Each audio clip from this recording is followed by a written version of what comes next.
Welcome to the Reddit stories. r/Askreddit. What is a job that requires little effort but pays very well? A friend used to be a rice grader. He would go through a warehouse and inspect batches of rice by putting a handful in a tray and seeing how many grains were broken, how consistent they were, and how much non-rice shit was present. I asked him how it was quantified. He said something along the lines of IDK man, you just kinda decide? He had zero qualifications or experience in the rice field. It paid $25 per hour, but that's damn good to just make up the rules of rice grading, if you ask me. So define little effort. I work in mining, which can be hard work. But if you start in heavy equipment operation, it isn't. You drive with limited other traffic, or you sit with a joystick and load trucks. It usually starts at $30 per hour, but can be as low as $20. And you usually get really long weekends, 5 on 5 off, 7 on 7 off, 28 on 14 off, 14 on 14 off. To get into specialized stuff it takes skill, but to drive a haul truck around all day doesn't. And $60 to $80 an hour if specialized at the right place, with lots of OT. Drawbridge operator. The job itself is crazy easy. It's literally a button pusher, and there's no prerequisite training or experience. Our local operator just retired, and because he was town employee his salary was public knowledge. Pulled down 6 figures every year for 45 years. Note, there is obviously massive responsibility and professionalism required, so I'm not dragging anyone that does it. At a massage school, I had a job as a massage model. My task was to lie down for a few hours and receive massages while the kids completed their assignments or took their tests. It paid £30 per hour, which isn't much, but was better than the previous office job I had, which paid £10. Just to be clear, this wasn't a full-time position. It was only for maybe 3 or 4 months, was quite informal, and probably lasted between 4 and 10 hours a week, depending on how busy the school was that week. So serious reply. Look into purchasing roles in most corporations. They manage their suppliers, negotiate contracts, place POs, etc. I would say they are optimal in terms of paper effort. Plus they usually get perks like more travel, holiday goodies from their suppliers, stable work hours, job security, etc. I'm a barber. School was $18,000 for 1,500 hours of training, 9 months full time. I spent the first 7 years of my career struggling to learn and produce consistently good work, but now I make $80 per hour, about $112,000 annually. My clients and I have a 12-year relationship, and, most days, I feel like I get to hang out and laugh with my friends all day. Hasn't felt like work for the last few years. They leave looking and feeling great, which makes me feel great.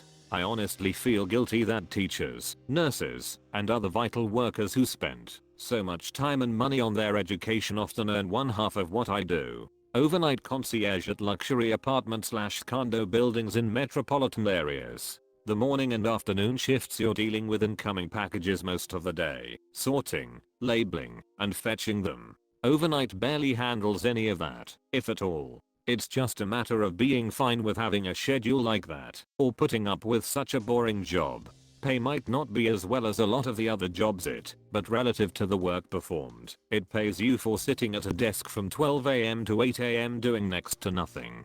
Freelance 3D animator. It requires a little bit to learn, but once you're over the first small hump, and it is pretty small, you can get jobs working for lawyers doing accident reconstruction or factories doing machine operation videos, and make bank for doing very little. Obviously you can hone your skills more and go on to work in games, movies and other stuff, but honestly the core that hire you to do technical animations tend to have bottomless pockets, somewhat low production standards, and ask very few questions of where your hours go. IT supervisor at a university. The technicians manage their own schedules and responsibilities among themselves, and are knowledgeable about their tasks and users. Managers essentially have to do nothing more than sign off on timesheets, confirm parts orders, and watch out that the technicians don't all go on vacation at the same time. Certain administrative or executive assistant jobs. Oftentimes the good ones get overworked, but I worked with a ton who made really good money doing FCK all.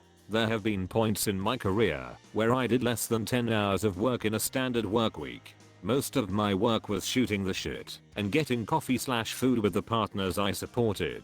It was great, but boring. As far as physical labor, water plant operator. If you are wicked smart and test well, there are certificates you have to get from the state. Set aside 2 years of your life and move to a small town that is short of people and keep applying at the water plant until there is an opening. Rare. They can hire with no experience or certificates as a trainee. I don't know why community colleges can't have a level 1 cert program, but this is what we have. Within a year, you will test to get the first certificate. The first one is easy. Since you are new, you will likely be working night shift or whatever shift nobody else wants. Study while at work. Easy peasy. No matter how much you hate it, stay until you pass the class to cert test. That's where the money is at.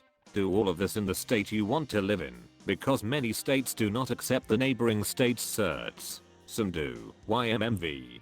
Tell everyone you love it there and you plan to stay forever, but let's be honest, the less money they pay you, the more money the boss gets in his quarterly bonus. You will get maybe 25 cents an hour raise, but if you shop for a water plant job, you are likely to get $2 an hour or more. Openings are rare, but when there is one, very few will apply because you have to have a class to cert and 2 years of experience. There's nothing that doesn't require effort up front. But if you're willing to suffer for 4 to 6 years, software engineer is easiest. After you get the job, set low expectations and do bare minimum slack off and then swap jobs in a year or two. My strat personally said making 210k now. Every job has room for slackers. You have to be competent enough to do the work well, but just choose not to and work below your full potential. Never ever under any circumstance work at your actual hardest. I remember we were on crunch time and I purposefully just pulled an all-nighter binging in him,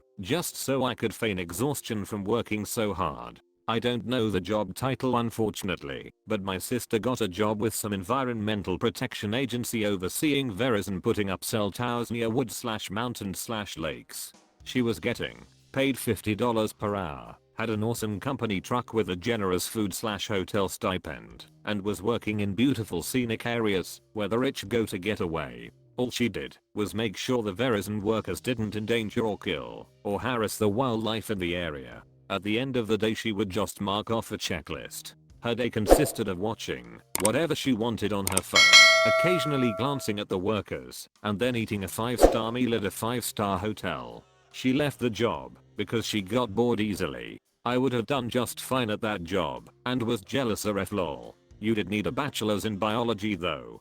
Depending on the company, customer service calls. While there's many companies that are truly monstrous to work for, and why I eventually quit that line of work, there are some that are very chill apart from specific times of the year. There were some months where every day panned out the same. There were no emails left to do, so I was waiting for the occasional call while reading through the SCP-914 experiment logs. Honestly, software development at a medium to large organization that uses waterfall development strategy tend to have low expectations for productivity of their new talent. I spent my first 3 years mostly reading Wikipedia.